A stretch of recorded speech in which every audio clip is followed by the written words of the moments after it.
17 tahun lalu MG Listener, tepatnya 26 Desember 2004, sebuah tragedi besar terjadi di Bumi Serambi Mekah. Gempa dan tsunami mengguncang hingga memakan korban ratusan ribu orang. Sebuah momen yang tidak akan pernah dilupakan bangsa ini karena menyisakan kehilangan dan duka yang mendalam. Namun juga menjadi sejarah yang membuktikan bahwa kebersamaan dan kerjasama dari berbagai pihak di tanah air yang juga mampu kembali membangkitkan Aceh hingga maju seperti saat ini. Dan di segmen utama Intimate Sharing Session malam ini, MG Listener, kami hadirkan salah satu sosok yang berada di balik pemulihan dan pembangunan Aceh pasca tsunami. Langsung saja kita sapa Ibu Dr. Lestari Murdiat yang biasa kita sapa Bu Reri. Bu Reri saat ini juga menjabat sebagai Wakil Ketua MPR RI. Selamat malam Bu Reri, apa kabar? Selamat malam Sofi, sehat ya? Sehat, Alhamdulillah. Bu Reri, 17 tahun yang lalu saat tsunami sedang terjadi, ini Bu Reri sedang bertugas sebagai apa waktu itu Bu? Dan bagaimana ceritanya Bu Reri? Saya ini seperti muter film lagi ya Sofi ya. Jadi waktu itu saya di Media Group ya tentunya ya, karena 30 tahun karir saya sebagai profesional di Media Group. Jadi saya adalah salah satu eksekutif pimpinan, dan saya ingat sekali saya ditelepon oleh Pak Surya pagi-pagi, nggak terlalu pagi lah. Jadi Bapak cerita waktu itu Pak Surya dan Ibu sedang ada di Medan, ada acara kalau nggak salah ya, mau menghadiri perkawinan, ada undangan. Beliau menceritakan bahwa ada gempa besar sekali sampai lagi berdiri di hotel itu terjatuh. Waktu itu kita nggak tahu berita apa-apa. Tapi siang ya itu. Kemudian sore-sore saya ditelepon lagi oleh beliau. Karena kita memang kehilangan kontak sama sekali. Terus beliau, Pak Surya mengatakan besok pagi kumpul di kantor jam 7 dia bilang. Pak Surya bilang jam 7.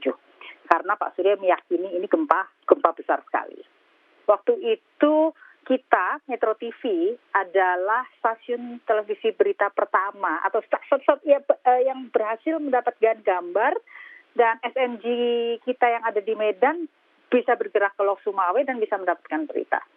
Jam 7 pagi saya sudah ada di kantor. Pak Surya waktu itu masih menjabat sebagai Presiden Direktur Metro TV. Saya di grup ya.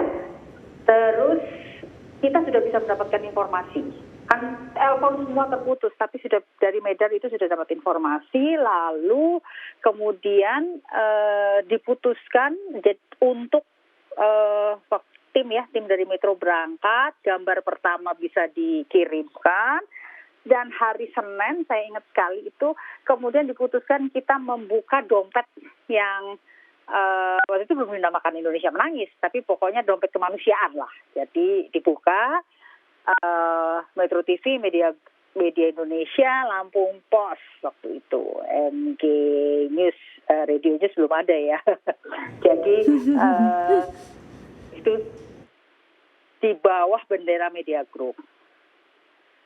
Beberapa informasi yang kemudian masuk, kita mendapatkan kabar bahwa ternyata itu bencana luar biasa. Itu hari Senin pagi, itu kan langsung kita mengumpulkan bantuan, kemudian the next day-nya diberangkatkan tim pertama, Ibu Syanet waktu itu, Ibu Syanet Sujunadi yang berangkat, didampingi beberapa almarhum Pak Nasruddin Has waktu itu, dan kemudian saya diminta oleh Bapak untuk mengkoordinasikan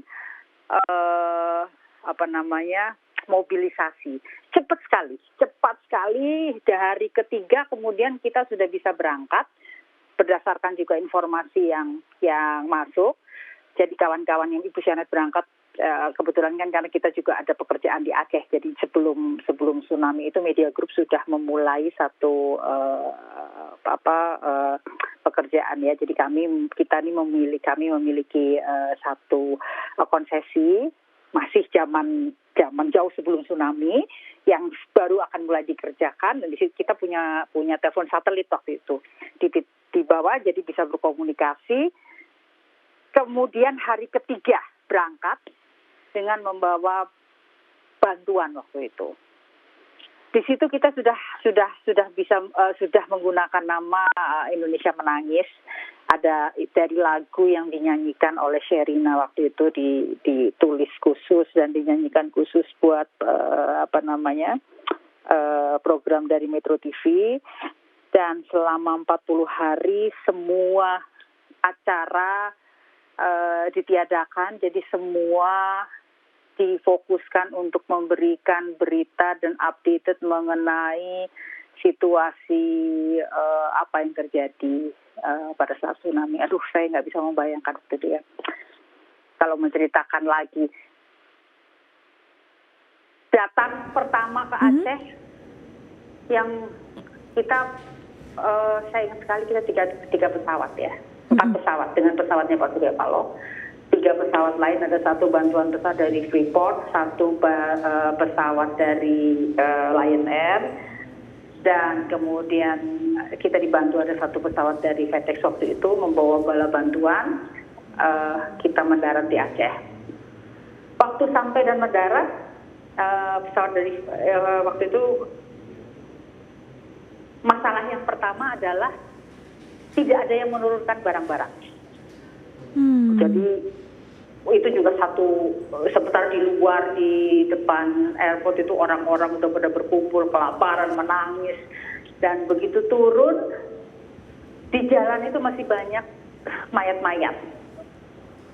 Masih banyak mayat-mayat. Kita langsung menuju ke kantor gubernur. Waktu itu saya ingat di antara rombongan yang pertama itu Nana, Najwa Shihab, Pak Kumnya waktu itu sendiri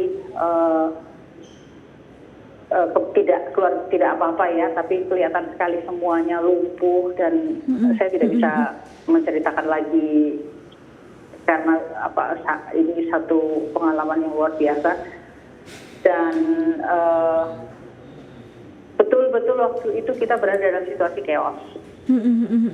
Betul-betul dalam situasi chaos. Barang-barang diturunkan, sore itu juga kami kembali lagi ke Jakarta, dan ketika pesawat mendarat di Jakarta, saya ikut pesawatnya Airbus waktu itu. Kemudian kita kan memang sudah memulai mengumpulkan bantuan sampai di Halim itu saya ingat setengah malam, saya duduk sendirian di lapangan di ujung, jadi dekat hanggarnya Halim, baru saya bisa menangis. Hampir 1 jam rasanya saya nangis. Dan badan tuh bau yang ya bagaimana ya, pokoknya ini sambil cerita aja masih merinding. Tidak pernah terbayangkan kerusakan yang seperti itu. Tidak pernah terbayangkan saya harus berhadapan dengan orang-orang yang waktu datang aja Bu Janet waktu itu adalah Vice President di Metro TV ya, yang udah berangkat duluan, itu datang menangis dan langsung menceritakan apa yang ditemukan. Betul-betul satu tragedi yang maha dahsyat. Lalu selama 40 hari Media Group membuat satu program kemanusiaan yang dinamakan dengan nama Indonesia Menangis. Disitulah sebetulnya satu titik balik yang buat saya pribadi merubah seluruh perjalanan hidup saya, dan memang menjadi satu titik balik. Jadi kalau saya ditanya, banyak yang tanya ya apa sih sebetulnya pengalaman yang membekas, berkesan, atau kemudian berubah jalan hidup kita. Saya akan menjawab peristiwa tsunami Aceh. Saya kemudian saat itu diberi tugas oleh Pak Surya menjadi koordinator untuk bukan hanya mengelola, mengumandani lah ya. Kan itu beliau komandan tertinggi, tapi saya mengurusi di bawahnya. Kita membuat posko di Kedoya, sementara yang ada di lapangan Ibu Janet, dibantu ada Mas Sugeng Suparwoto pada waktu itu atau di Indonesia. Kemudian kita membuat tim, dan selama 40 hari Media Group itu bekerja seperti otomatis saja, udah autopilot. Karena dari pemilik sampai dengan level pimpinan di unit ya, jadi sampai kepala bagian itu semuanya ngurusin urusan tsunami ini, urusan emergency relief ini. Halo? Ya, Ibu Rari, kami mendengarkan, saya sampai terkesima, Bu. Jadi koran terbit sendiri, TV-nya juga sudah jalan, terus kemudian perusahaan-perusahaan yang lain lihat situ ada educator, semua bekerja. Saya sendiri juga kalau membayangkan ini sebuah kekuatan yang luar biasa. Saya setiap hari di kantor sampai jam 3 pagi. Kemudian saya pulang ke rumah sebentar, mandi, 6:30 dari di kantor lagi. Bisa begitu 40 hari. Selama 40 hari? 40 hari. Dan kawan-kawan semua begitu, tidur di kantor segala macam. Yang namanya kantor Kedoya itu berubah menjadi seperti, bayangkan ya, bisa membayangkan 24 jam kita membuka meja di depan. Orang datang menyerahkan bantuan dari mana-mana, mengumpulkan bantuan dititipkan kepada kita. Luar biasa. Sampai saya pada tanggal habis Natal itu minta izin kepada Pak Surya untuk menghentikan penerimaan bantuan untuk melakukan pengelolaan karena begitu banyak barang. Begitu banyak barang sampai kita harus bikin gudang, dan ya disitulah memang saya sendiri bingung ya pada akhirnya ya. Semua bisa bersatu, kita menjadi seperti center. Semua datang menawarkan bantuan, semua berkantor di Kedoya. Saya ingat sekali kita dibantu oleh RTX, kita dibantu oleh Lion Air itu meminjamkan gudangnya, kita dibantu oleh waktu itu masih ada beberapa maskapai yang masih ada ya, ada Batavia Air dan ada Adam Air segala macam. Kemudian ada Airfast, jadi karena begitu banyak akhirnya saya meminta bantuan Airfast. Waktu itu almarhum Bapak Frank Reneker, sahabat dari Pak Surya, pemilik dari Airfast, menjadi yang mengomandani untuk mengatur logistik. Jadi beliau yang ngatur, Garuda bisa naik berapa, Lion Air bisa naik berapa, pesawatnya RPX ya itu bisa berangkatin berapa. Kemudian gudangnya, kita pakai gudangnya Lion Air, kita pakai gudang, saya lupa lagi ada yang lebih dramatis lagi. Kita dibantu oleh Siloam menyiapkan ratusan ribu ya, bahkan ya, dan puluhan ribu kantong jenazah. Habis kantong jenazah sampai kita jahit. Siloam tuh menjahitkan terpal jadi kantong jenazah. Itu tiba-tiba semua bisa bergerak sendiri. Singkat kata, di bawah tim Indonesia Menangis terlibat 3.300 relawan. 3.300 relawan. Iya, baik itu yang bekerja 24 jam siang dan malam di kantor Kedoya, ribuan orang bergantian shifting tidur di situ, baik itu yang berangkat ke 3 titik kita kirimkan relawan turun di lokasi. Di 3 titik di Sumatera, di Nias, di Pelabuh dan di Banda Aceh dan sekitarnya maksudnya ya. Baik itu kemudian tenaga kesehatan, tenaga medis yang kemudian bersama-sama bergabung, terus kemudian pekerja yang ikut membantu membersihkan, dan termasuk perusahaan yang memiliki alat berat bergabung bersama kita. Ini jadi kayak satu pekerjaan yang tiba-tiba saya juga harus memanage ini semua. Saya juga tidak tahu kemampuan dari mana, ini semua Allah yang memberikan ya. Kita semua memiliki kemampuan luar biasa, termasuk kemampuan manajemen luar biasa, mampu melakukan harmonisasi dengan sangat luar biasa. Dan percaya nggak Sofi, setiap hari ada tukang sapu yang datang. Tukang sapu, Ibu Reri? Tukang sapu yang datang selalu ngasih uang yang dia dapatkan. Tukang sampah, bukan tukang sapu. Dia datang, dia bawa gerobak sampahnya, dia bantu, dia kasih uang, terus dia bantuin kita beresin. Pagi dia kerja lagi, malam dia datang lagi. Ya, aduh, pokoknya kalau dokumennya Metro TV dilihat ya. Dan akhirnya ada 3 pekerjaan utama yang kita lakukan. Apa yang aja pertama itu, Bu? tentu memobilisasi bantuan ya. Satu, kita menjadi tempat di mana masyarakat baik di Indonesia maupun dunia bisa menitipkan bantuan dan kemudian kita menyalurkan.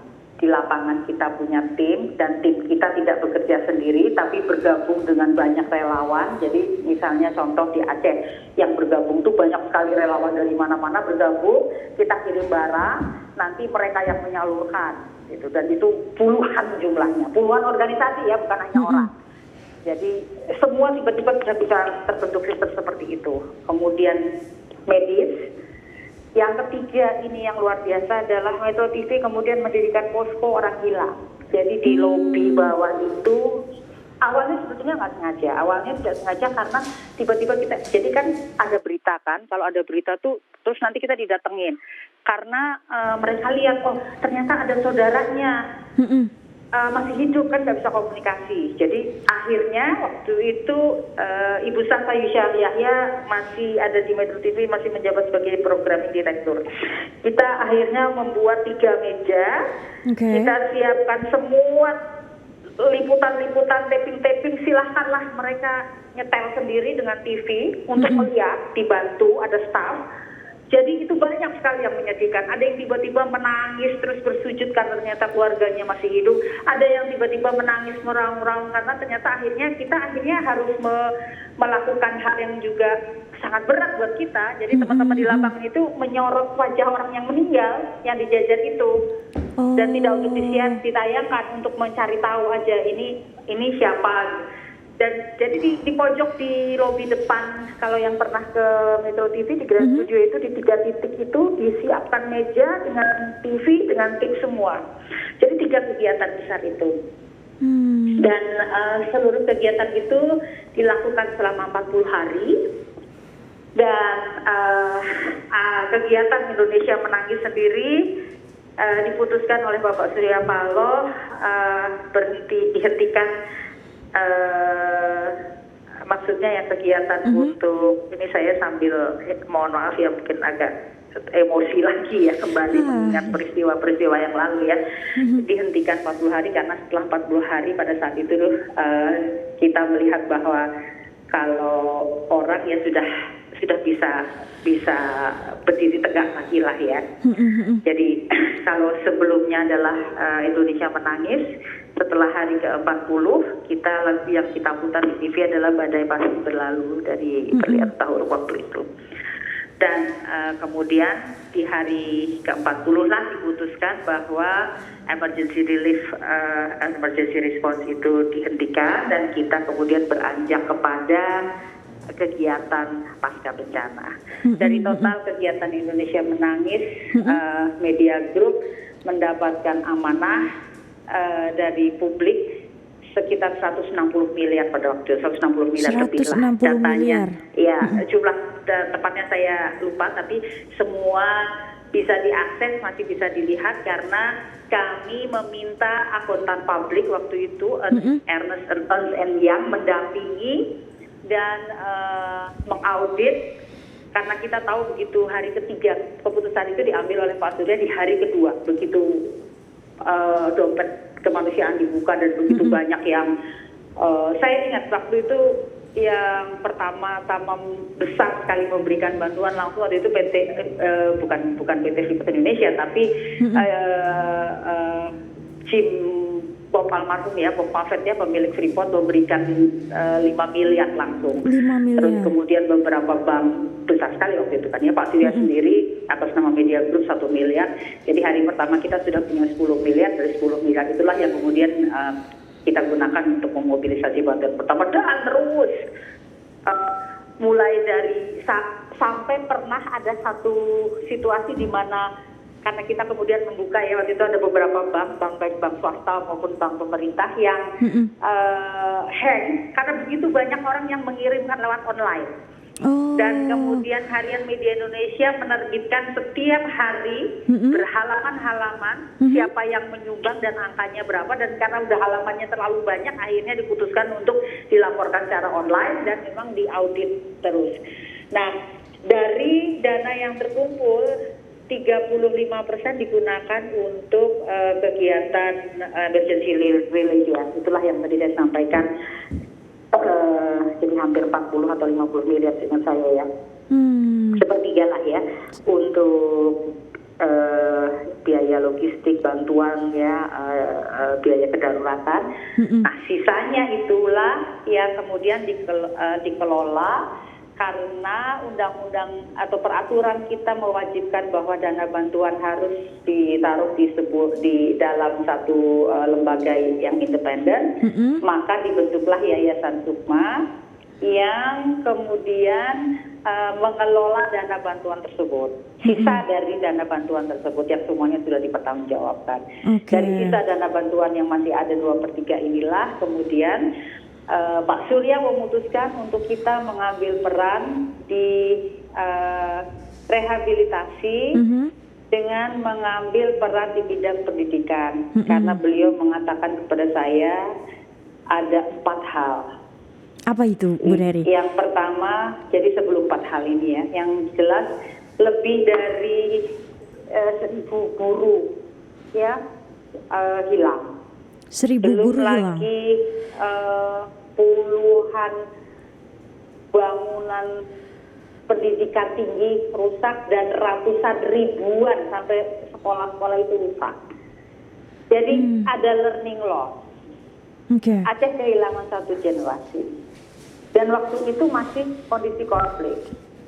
Oleh sebab itu kita harus mengembalikan lagi Aceh dan ada 4 hal yang beliau pesankan kepada saya. Buatlah sekolah yang pertama karena ini di Aceh.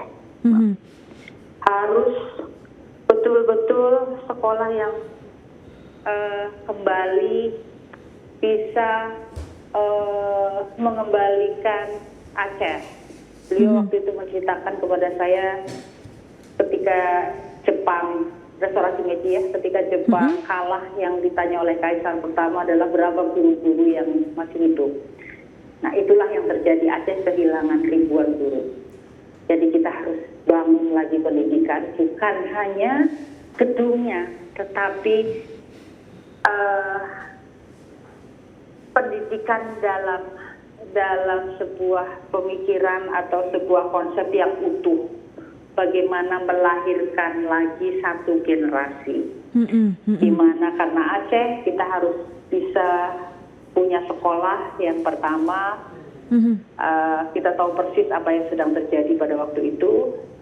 Kita harus persiapkan anak-anak Aceh untuk memahami agamanya, bukan hanya sekedar membaca Al-Quran, karena mayoritas dan memang muslim semua ya, tapi memahami, mengerti, karena berbeda membaca dan memahami. Kedua, harus mempersiapkan anak-anak Aceh yang siap untuk kembali membangun Aceh, dan sekolah itu nanti harus bisa anak-anaknya mampu berbahasa Inggris, karena anak-anak di situ harus bisa menjadi warga dunia, dan yang paling penting anak-anak yang ada di situ harus tahu bahwa dia adalah anak Indonesia. Ada kejadian yang menarik waktu beliau tentu tidak sependek ini ya, bicaranya panjang lah. Beliau mengatakan kepada saya, coba kamu nyanyi dari Sabang sampai Merauke. Kok kenapa Pak? Kamu bisa kan nyanyi dari Sabang sampai Merauke? Iya kenapa? Saya tanya, coba nyanyi dulu. Ya udah nyanyilah saya dari Sabang sampai Merauke, menjajar pulau-pulau. Terus kan ada sambung nyambung menjadi satu, itulah Indonesia. Sampai Indonesia beliau langsung bilang, nah itu anak yang sekolah di situ harus tahu bahwa tidak ada Indonesia tanpa Aceh dan Papua. Dalam sekali pesannya. Itu sangat kena sekali ya Bu Reri ya. Kayak bikin sekolah seperti itu seperti apa ya, kita nggak kebayang kan. Oke. Nah kita biasa nggak punya pengalaman, tiba-tiba disuruh bikin sekolah. Maka kemudian dibuatlah sebuah tim. Waktu itu masih ada GMHR-nya, waktu itu masih menjabat sebagai GMHR ya, tapi ketika pensiun sebagai Direktur HR sudah di Media Group, Mas Udi, Rafael Udi. Berkeliling mencari model sekolah. Lalu kita membuat fokus grup diskusi, masih ada almarhum Ibu Tuti, masih ada almarhum Pak Jam Ratus, kemudian kita berkeliling, kita belajar dari berbagai macam sekolah, melihat model-model sekolah-sekolah yang ada, sampai kemudian bertemulah kita dengan Bapak Profesor Dr. Komarudin Hidayat. Nah, selanjutnya Bu Reri, apa ini Bu 2 pesan utama Ya, Pak Surya? kemudian anak-anak ini nanti, anak-anak sekolah ini harus disiapkan menjadi warga dunia. Oke. Jadi dia tidak hanya bicara tentang Aceh saja, tidak bicara tentang Indonesia saja, tapi dia harus mampu mengambil peran dan berkenalan serta mengambil peran aktif di dunia. Nanti saya bisa ceritakan. Nah, yang terakhir tentu bahwa ini bukan hanya sekedar sekolah, tapi harus bisa menjadi institusi yang memang bisa menancapkan tonggak-tonggak pemikiran-pemikiran baru. Singkat kata ya, kalau cerita soal Sukma, sebentar lagi akan ada buku yang diterbitkan. Jadi Mbak Fenty Effendi membantu kita menuliskan lagi peristiwa dari semua murid, mulai dari murid yang masuk 17 tahun yang lalu yang bahkan sekarang sudah jadi guru. Intinya sekolah Sukma dalam perjalanan 17 tahun ini misi dengan segala macam, mulai duka. Tahun-tahun pertama itu yang kita hadapi problem, bukan hanya masalah akademis. Anak-anak itu kan ini menanggung korban konflik dan korban tsunami. Betul. Itu bisa ada drama loh. Drama seperti Drama apa Bu dalam Reri? arti orang tua kamu bunuh orang tua saya. Oh. Anak pro GAM, pro NKRI berantem di sekolah. Oh. Itu terjadi. Jadi 6 bulan pertama problem yang dihadapi adalah bagaimana menyelesaikan dengan konseling, trauma healing, terus kemudian belum lagi kemudian harus melakukan matrikulasi, mengejar ketertinggalan anak-anak itu supaya mereka secara akademis juga bisa mengejar ketertinggalannya dan masih banyak lagi. Tapi singkat kata, alhamdulillah setelah periode 17 tahun ya, sekolahnya sendiri kan 2006 ya dibuka, diresmikan.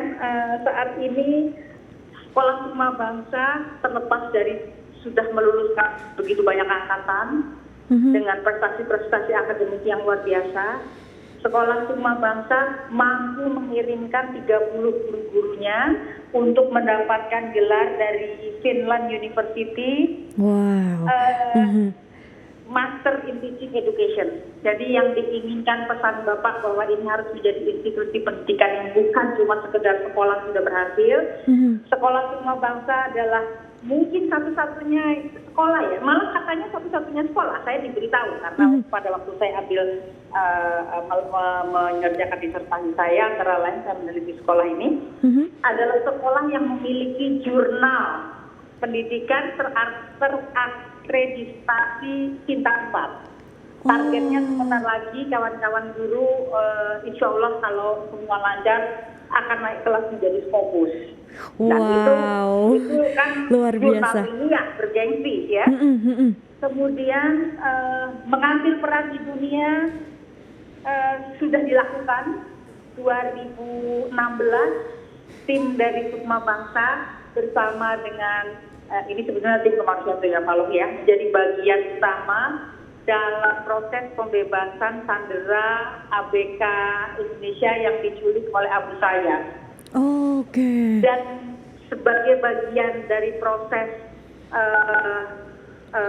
negosiasi tersebut, kami juga membawa pulang 40 anak Mindanao, anak-anak para pemberontak Abu Sayyaf untuk ikut sekolah di Sukma Bangsa. Karena mereka juga capek. Mereka bilang kita ingin belajar dari kalian. Kok kalian di Aceh bisa hidup damai? Kenapa sih? Kira-kira begitu sederhananya. Maka di samping membawa pulang 10 ABK, bagian dari perjanjian tersebut, Sekolah Sukma Bangsa menandatangani kerjasama untuk kemudian memberikan beasiswa kepada 40 anak Mindanao yang baru saja tahun lalu di wisuda. Tahun ini di wisuda, jadi mereka sudah wisuda tahun bersama kita.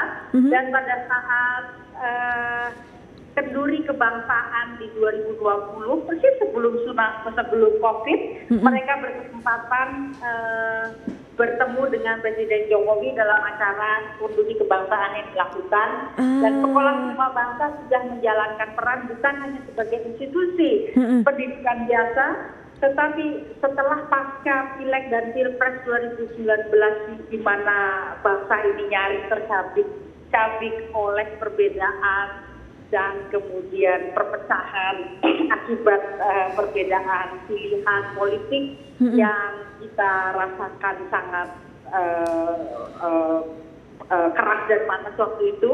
Di Aceh, Yayasan Sukma menjadi organisasi yang kemudian menjadi tuan rumah, menjadi host dan melaksanakan keduri. Jadi di Aceh itu ada satu handuri sebetulnya namanya ya.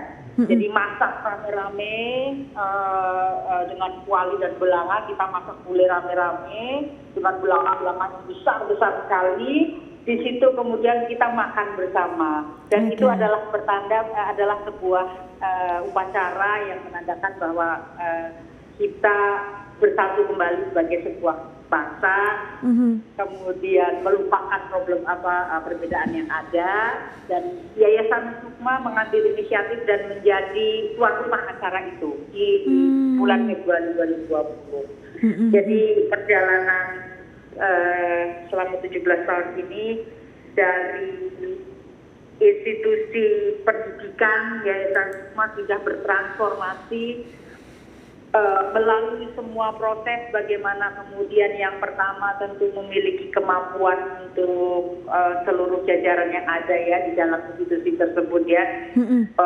kemampuan untuk bertahan. Jadi di sini ada resiliensi, kemudian bagaimana kemampuan untuk beradaptasi, kemudian kemampuan untuk belajar, kemampuan untuk menciptakan pengetahuan baru, dan kemampuan untuk bertransformasi.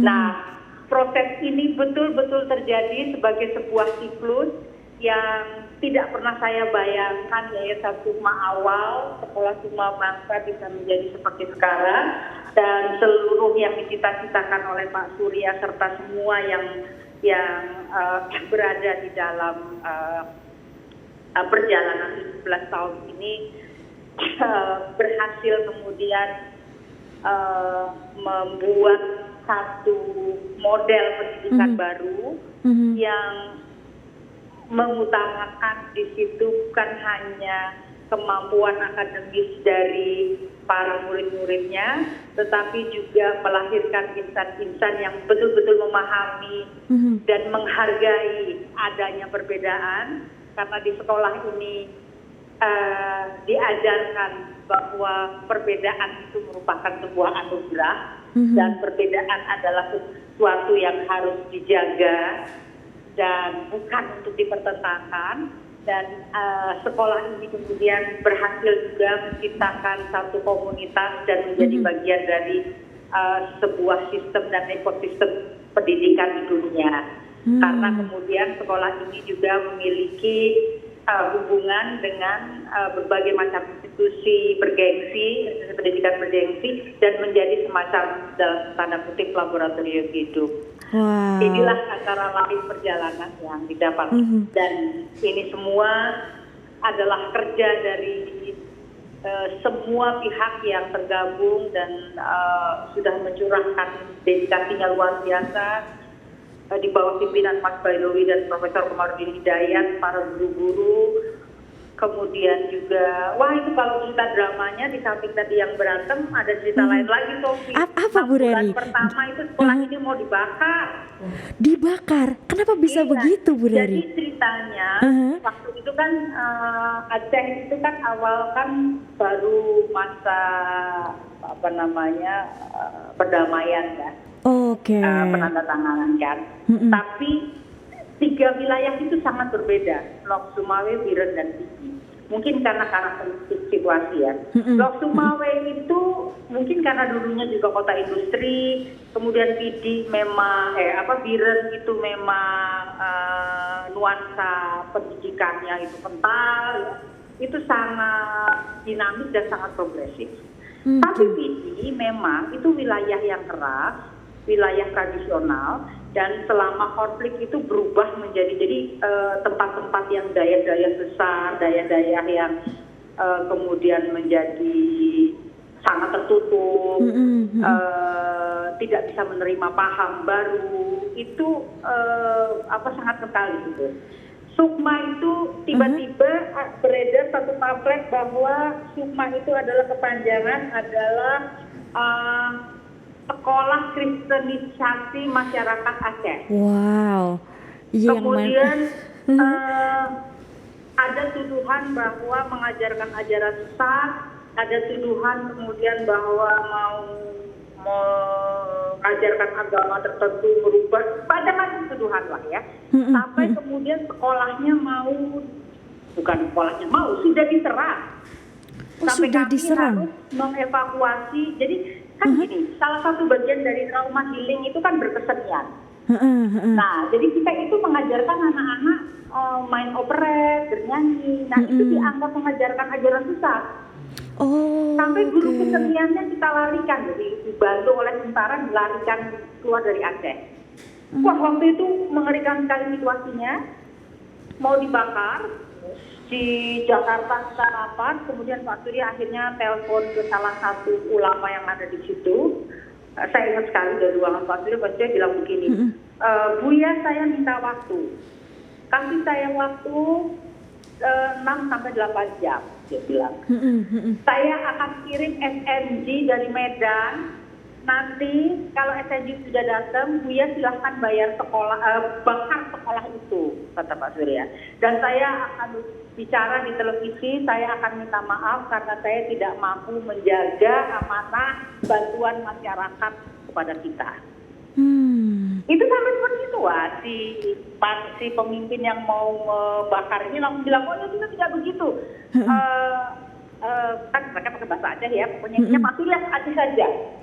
Kita bicara, ya sudah, nggak jadi dibakar. Besokannya Pak Surya terbang ke Aceh dan bertemu dengan para pemimpin agama itu semua dan singkat kata, akhirnya mereka ini sekarang adalah orang-orang yang justru menjaga Sukma dan tidak mau kita meninggalkan Aceh.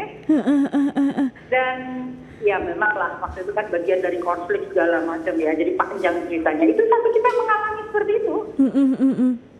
Jadi mulai dari murid yang berantem karena yang satu merasa orang tuanya dibunuh oleh yang satu anak GAM, yang satu anak pro Indonesia, kemudian ada lagi yang kemudian ketakutan setiap malam begitu mendengar ada keributan, seperti seolah-olah jadi trauma ya Bu karena ya. seperti desanya tuh dulu mau didatengin tentara katanya. Jadi kalau yang orang dari hidup di bersama GAM merasa tentara akan membunuh mereka, yang pro Indonesia merasa GAM akan membunuh mereka. Itu mereka betul-betul terpecah. Sampai kemudian akhirnya sekarang ya tadi yang saya sampaikan bahwa alhamdulillah 17 tahun proses ini kita lalui semua dan sekolah ini sudah bisa menjadi salah satu institusi yang membanggakan. Dan cita-cita kita semua bahwa kita bisa mengambil peran di dalam perdamaian dunia juga bisa terlaksana, dan yang paling penting bahwa kita berhasil menegakkan dan menghidupkan kembali rasa kebangsaan itu bisa tercapai. Jadi banyak sekali peristiwa-peristiwa yang mengharukan. Saya sendiri udah setiap kali ke sana tuh pasti nangis. Pasti nangis ya Bu. Antara haru dan bahagia ya, tidak menyangka, bukan tidak menyangka lah ya, artinya perjalanan yang begitu panjang dan kita bisa melihat hasilnya, itu yang luar biasa. Ibu Rari. Anak yang masuk kelas 1 SD, berarti waktu itu tahun kemarin lulus kelas 3 SMA. Jadi yang masuk anak kelas 1 SD kecil-kecil itu sudah lulus kelas 3 SMA. Dan itu Ibu berarti tahu proses pas mereka masih kecil-kecil dulu sampai sekarang sudah SMA. Jadi ya waktu dulu kan yang meresmikan itu kan Pak SBY ya soal itu. Anak kecil-kecil itu kan kita ajari, bayangin anak-anak pas umur 6, 7 kan satu sudah di barisan nanti presiden mau datang, mereka lepasin sepatu.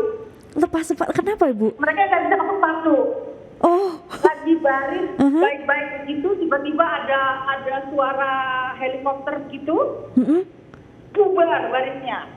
Oh. Yang anak yang lebih besar nangis teriak-teriak karena mereka pikir mereka mau diserang. Bayangkan kita ngalamin seperti itu loh. Oh. Jadi aduh betul-betul. Dan sekarang mereka berarti kan 18 tahun. Jadi memang sebetulnya seharusnya sesuai dengan perjanjian awal kita dengan pemerintah daerah di 2018 kepala sukma diserahkan kepada pemerintah daerah. Oke. Tapi dari 2016 dan 2017 stakeholder dalam hal ini pemerintah daerah dan masyarakat menolak menerima kembali. Mereka menghibah-hibah meminta kita tetap mengurus sekolah itu. Oh. Dan sebagai informasi, dana bantuan itu habis pada tahun ketiga. Pada tahun ketiga sudah habis. Lalu Iya, selanjutnya gimana Bu untuk Jadi pendanaan? sejak tahun ketiga sampai dengan hari ini sekolah tersebut dibiayai 100% oleh Media Group. Oke, wow. Iya. Dari tahun ketiga sampai sudah belasan tahun Iya, ini. betul, sampai hari ini. Bu Reri, Ibu Reri kan ini mengikuti sejak awal sampai sekarang yang proses-proses tadi Ibu ceritakan. Nah, sekarang Ibu apa sih yang Ibu rasakan ketika ngelihat pencapaian anak-anak dan juga sekolah Yayasan Sukma yang sekarang itu seperti apa Iya. yang Ibu rasakan? Satu, kalau kita bicara mengenai supaya sendiri tentu ada kebahagiaan dan keharuan, tetapi sesungguhnya masih ada pekerjaan rumah yang sangat besar ketika kita bicara Aceh secara khusus. Proses perdamaian yang terjadi antara pemerintah dengan gerakan Aceh Merdeka yang disepakati sudah berjalan berapa tahun ini, 15 tahun ya, masih meninggalkan atau menyisakan banyak sekali pekerjaan rumah. Dan kemudian masih banyak hal-hal yang harus menjadi perhatian, termasuk di dalamnya, ini pendapat saya pribadi ya, dan mungkin tidak semua setuju, jadi sekali lagi saya mohon maaf karena ini sekali lagi pendapat saya pribadi. Justru yang menjadi permasalahan menurut saya adalah bagaimana kita membangun kembali Aceh sebagaimana Aceh yang kita kenal pada waktu yang lalu. Aceh itu luar biasa.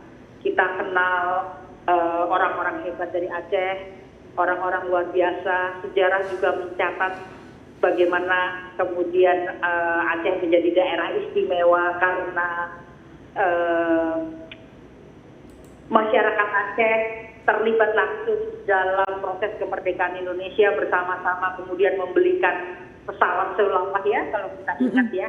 Nah, bagaimana kemudian ini bisa kita hidupkan kembali, mengingatkan kembali seluruh saudara-saudara kita di Aceh bahwa mereka merupakan bagian yang tidak terpisahkan dari Indonesia, dan mengajak untuk bersama-sama membangun kembali kejayaan dan kebesaran Aceh seperti halnya dulu. Saya rasa itu masih menjadi pekerjaan rumah bagi kita semua. Setuju sekali Bu Harus Reri. diakui bahwa beberapa proses pembangunan masih terhambat karena ada beberapa hambatan-hambatan yang berhubungan dengan situasi kedaerahan dan dinamika lokal, dan membutuhkan tentu kesabaran kita semua dan dalam hal ini perhatian semua pihak untuk itu. Bu Reri, ini kan Yayasan Sukma Bangsa ini tidak hanya di Aceh ya Bu ya, juga berdiri di wilayah terdampak bencana lainnya. Nah, Ya. seperti apa Ibu perkembangannya hingga sekarang ini? Jadi begini, setelah belajar dari Aceh, ini jadi seperti Media Group jadi spesialisasi bencana ya. Yayasan Media Group kemudian didirikan, dana kemanusiaan Media Group yang terpisah karena kita diaudit, jadi kita harus memisahkan betul dana awal untuk Sukma dan ini. Dan Yayasan Sukma juga kemudian membantu pendirian beberapa sekolah di daerah terdampak bencana. Kita masuk ke Padang waktu itu, kita masuk ke Jogja, membantu membangunkan ya, dan membantu pendampingan sekolah. Dan sekarang tahun lalu kita mendirikan sekolah Sukma Palu. Oke. Jadi di Palu kita sudah mulai juga karena Di Palu ya. Ya, betul. Nah, seperti apa Ibu perkembangannya sekarang ini?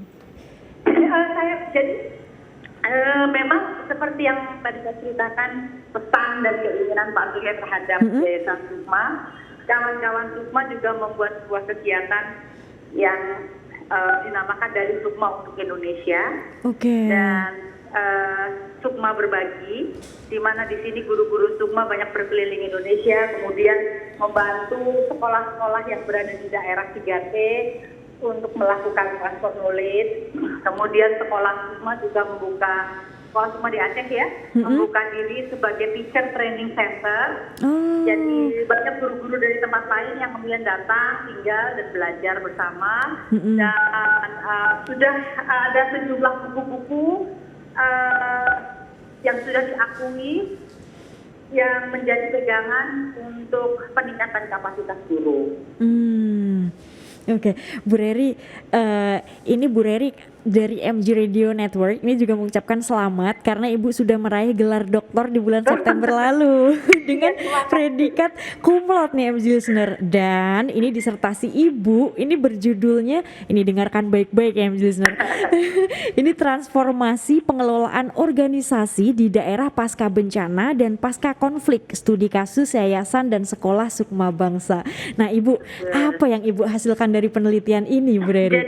Jadi memang yang pertama ini tantangan luar biasa karena di sini saya harus memisahkan antara saya sebagai pelaku dan peneliti. Oke, tentu beda gitu ya. Akademi itu dimungkinkan dan dibolehkan, ya tentu melalui sebuah proses ya. Yang saya temukan adalah bahwa Yayasan Sukma merupakan satu model organisasi bahwa ternyata kalau kita mau melakukan kegiatan atau ada yang mau meniru atau membuat kegiatan seperti ini di tempat lain apabila ada kejadian, ada lesson learn yang harus yang dapat dipelajari. Ada satu hal yang di luar sekedar teori manajemen bersama, yaitu di sini ada yang namanya compassionate leadership dan komitmen. Jadi memimpin dengan hati dan komitmen dari pendiri yayasan, yaitu Bapak Surya Paloh. Inilah yang memungkinkan yayasan ini bisa berjalan sampai hari ini. Dan kemudian proses transformasi adaptif ini bisa terjadi karena seluruh pihak belajar bersama-sama. Jadi sekolah Sukma Bangsa yang dibentuk dalam atau direncanakan dalam blueprint 17 tahun yang lalu betul-betul berbeda dengan apa yang terjadi sekarang. Nah, bentuk yang sekarang bisa tercapai karena proses pembelajaran.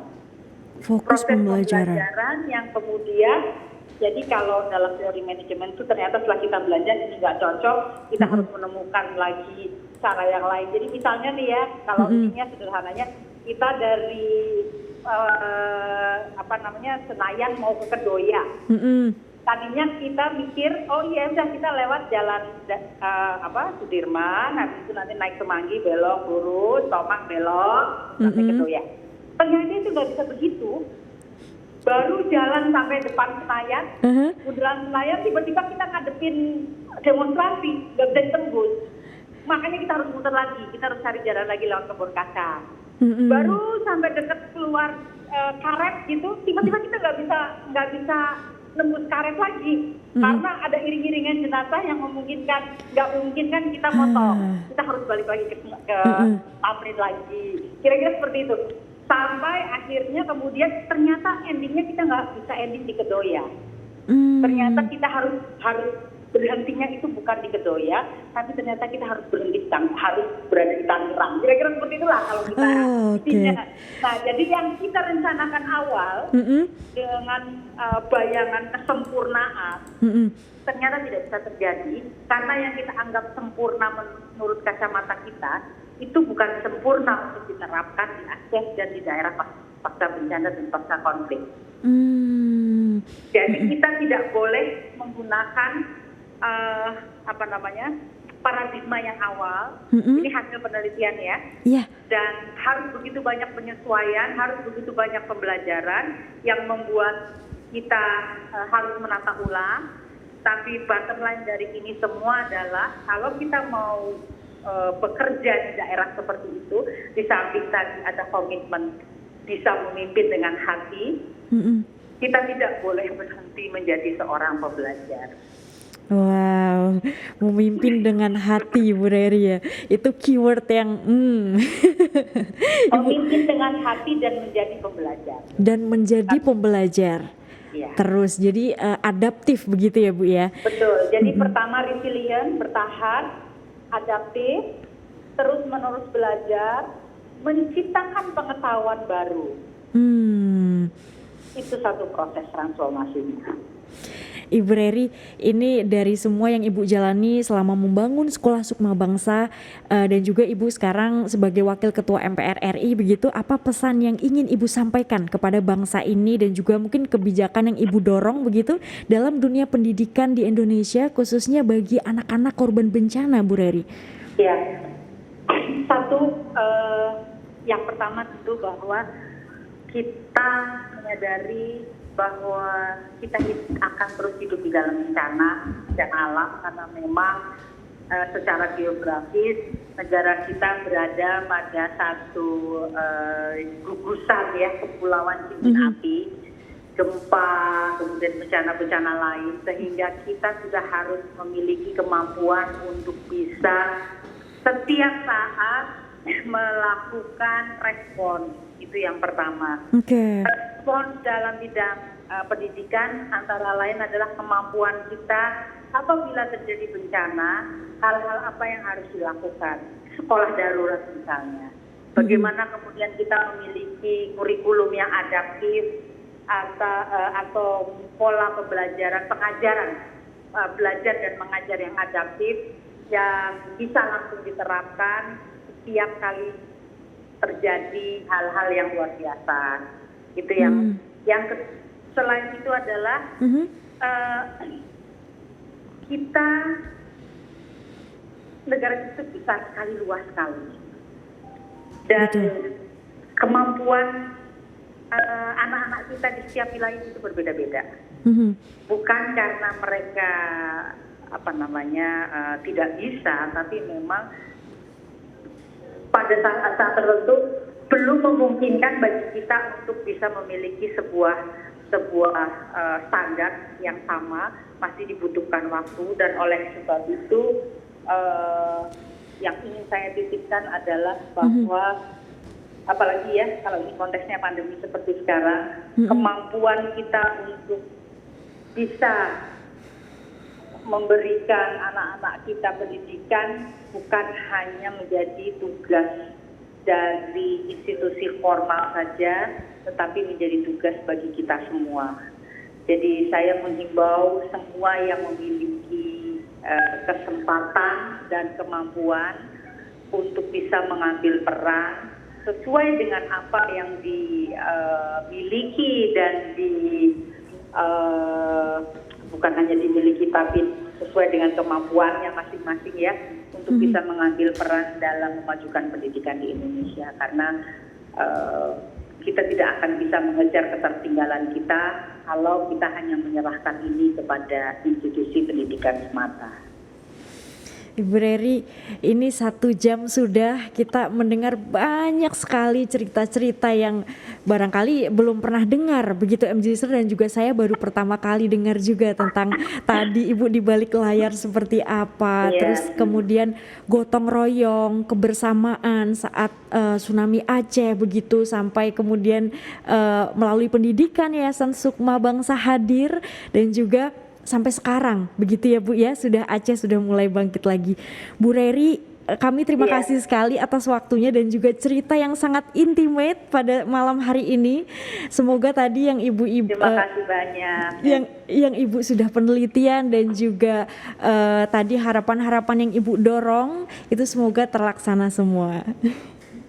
Iya, terima kasih Sophie. Ibu Reri sehat-sehat selalu ya Bu ya. Ya, sehat-sehat semua juga untuk para pendengar semuanya. MJ Listener, terima kasih Bu Reri, selamat malam. Baik, selamat malam.